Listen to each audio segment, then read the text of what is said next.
Hey everyone, recently I've been working on this teleport effect, obviously heavily inspired by Harry Potter series. I just wanted to see if I can create something similar and what kind of techniques I would use to create that effect.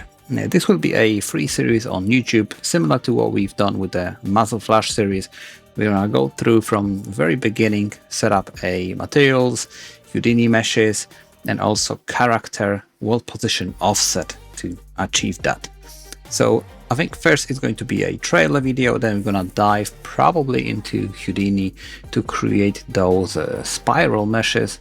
There'll be a couple tricks that we're going to implement in Houdini, and we're going to scale that mesh on 2 axes, or rather have ability to scale this mesh only on 2 axes, so we could have something that is a bit more interesting than just a rounded tube.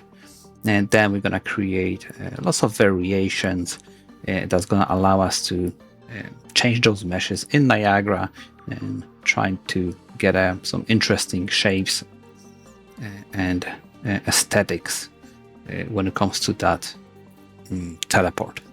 Here, as you can see, I've got plenty of those spirals.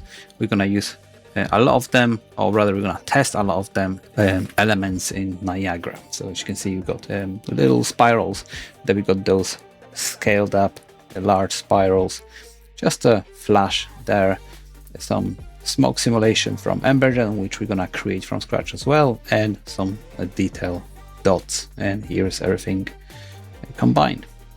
Here I've got only the character world position offset that we're going to actually dive into. It's going to be fairly complicated material, but it's going to allow you to create those world position offset functions, and hopefully it's going to give you some ideas how you can use some of those methods in your own projects.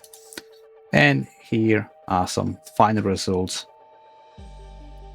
that I've created using all those methods. All right, so this is just a teaser video that I want to share with you, but hopefully in a couple of weeks time I'm going to start turning this into a tutorials videos, and I'm going to be releasing them as I go, so probably on weekly basis. All right, I hope you enjoyed that one, and it's going to be another free series on YouTube, and I hope you're going to learn a bunch of cool tricks from those tutorials.